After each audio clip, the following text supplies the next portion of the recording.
नमस्कार मित्रांनो, हे तुम्ही बघत आहात हा गावरान पांढरा मका आहे.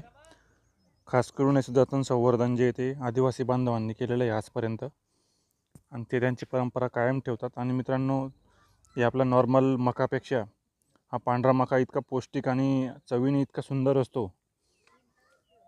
तर याच्याने आपल्याला पोळ्या, दुसरे बट्टी असेल, असे खूप सारे पदार्थ आपल्याला याच्याने बनवता येतात.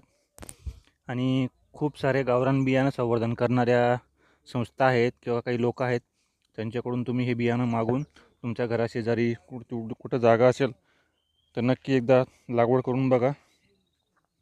अतिशय आपल्या वर्षभर पुरेल एवढं आपण 10 किलो 5 किलो एवढं आपण घरगुती त्याचं उत्पन्न घेऊ शकतो. मित्रांनो, मी दरवर्षी याचं संवर्धन केलेलं आहे.